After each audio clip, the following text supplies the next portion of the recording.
السلام عليكم. النهاردة أعمل معاكم وصفة جديدة، السفنز الليبي، طريقة سهلة وناجحة وبسيطة. يعني لو ولادك جاي من المدرسة وقدامهم وقت صغير مش هتلحقي تعملي حاجة، ممكن تعملها ليهم. هنا أنا بقدم معاه شاي أخضر وزبدة على عسل وجبنة، يعني على حسب ما انت بتحبي. في يعني ولادي بيحبوه بالزبدة والعسل. بسم الله، نبدأ الطريقة. معايا 2.5 كوب دقيق منخولين، معلقة خميرة كبيرة، نص معلقة ملح صغيرة، معلقتين سكر كبار،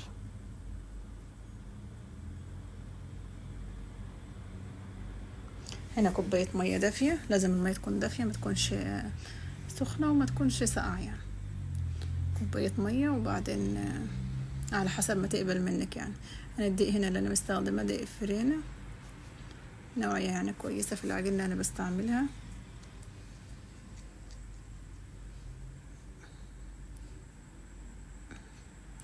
هنا معلقة زيت زيتون كبيرة.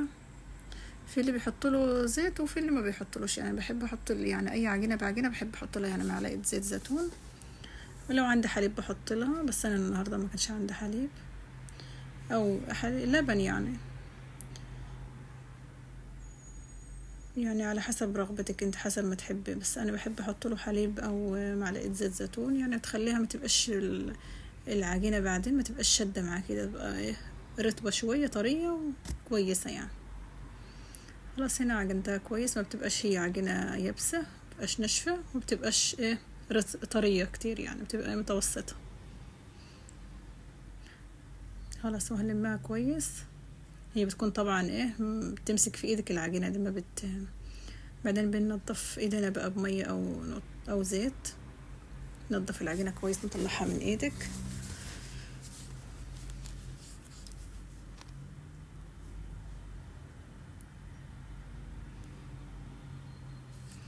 خلاص هنا هنعملها العجينة بشوية مية بساط او زيت، لمها كويس ونغطيها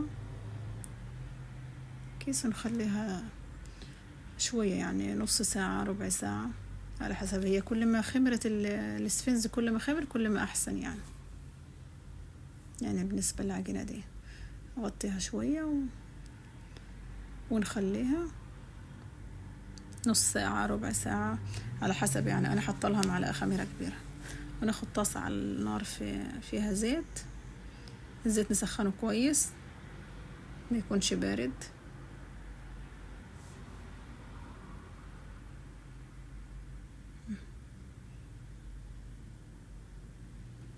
هنا نكورها العجينة، قطعها. هنا يا بنات ده هتعمل لي 10 قطع، يعني 10 وحدات،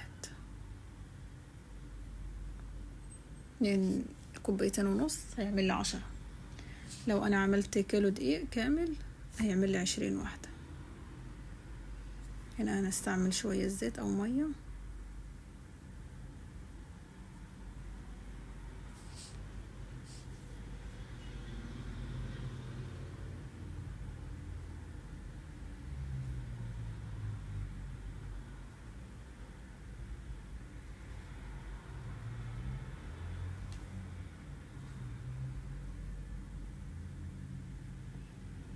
هنا هنخبزها، بطاطا يعني، وناخدها نحطها في الزيت.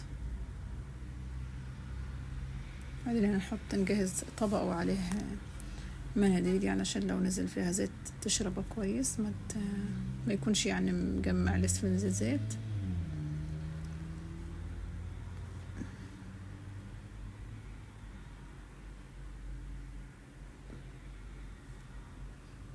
تصفي كويس. طعمه حلو جدا بصراحة، يعني مش تقولي مثلا عجينة في الزيت، لا حلو يعني.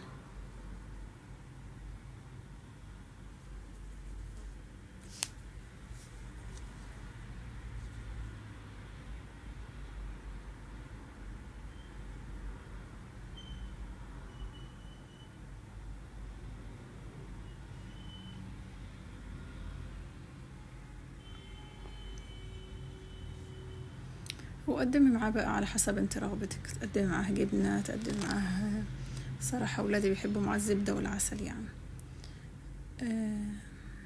قدمي معاه زبدة وعسل، قدمي معاه شاي، لازم طبعا شاي يعني براد شاي أخضر أحمر على حسب ما انت بتحبي يعني. خلاص، وهو بعد ما طلعناه طريقة سهلة وبسيطة وإن شاء الله تعجبكم.